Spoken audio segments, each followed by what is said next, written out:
Assalamualaikum warahmatullahi wabarakatuh. Saudara Lun, bak uronyo Senin tanggal 11 September 2020.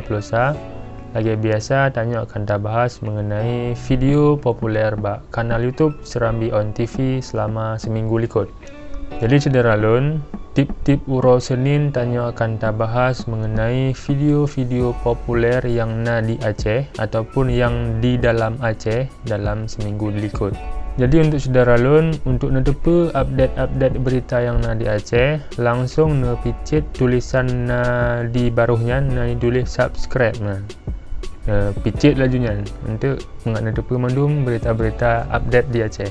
Kita mulai aja saudara Lun, kita bahas mengenai video populer di kanal YouTube Serambi On TV yang pontat mengenai segolom ji sempat heboh karena penemuan kerangka tubuh manusia. Akhirnya penemuan kerangka tubuhnya terungkap. Korban bernama Rahmat Mauli, berusia 17 tahun, kelas 2 SMA, pasangan sebelah Krung. Korbannya merupakan anak dari pasangan Muhtarudin dan Nur Hayati, warga dari desa Merebo, Makmur, Biren. Korbannya gadoh sejak 28 Juli Rojeh bersama ngon gopnyan dari Medan yang watenyan kerja bak sabuh proyek di Makmur. Untuk menonton video yang lebih lengkap, link lengkap jih na kamu sematkan bak kolom deskripsi. Dorong bisa nonton kanan. Nyan video dalam daerah yang rame ditonton saudara Lun dalam seminggu likut. Video yang kedua mengenai Abu Mudi. Saudara Lun, pimpinan dayah Yayasan Pendidikan Islam YPI Ma'hadal Ulum Diniyah Islamiyah Mudi Masjid Raya Abu Syekh Haji Hasanul Basri HG ataupun biasa tanya tersebut Abu Mudi ni bak uro minggu 5 September 2020 ikut proses vaksin kumlah yang difasilitasi oleh Polres Biren dan Dinkes Biren. Selain Abu Mudi, gure-gure dayah lain cid di dayahnya disuntik vaksin COVID-19 cid.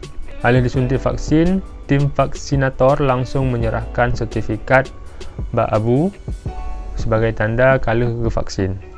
Sama cid untuk nonton berita lengkap, drone klik bak kolom deskripsi na link kanan. Bisa na klik dan bisa na saksikan versi lengkap.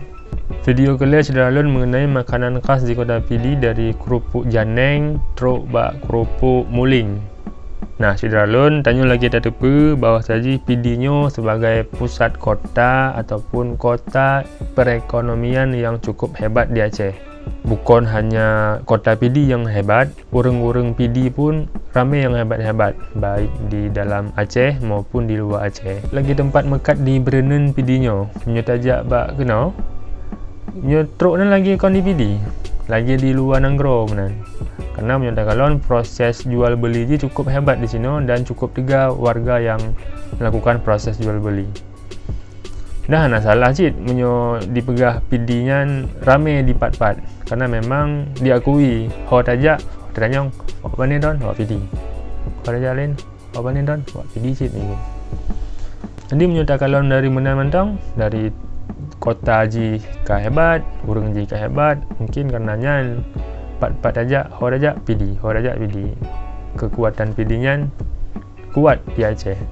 Jadi sama cid menyodron ngaksu nonton versi lengkap, ngaksu nekalan pakiban, cara mekat di PD-nya, di kota Berenennya, klik cid bak deskripsi, dan kamu sematkan link versi lengkap kanan. Jadi menang saudara Lun berita populer di Serambi On TV dalam seminggu likut. Saudara Lun, untuk nedepe informasi-informasi yang ada di Aceh, lumpih ingat lom kadang kadua.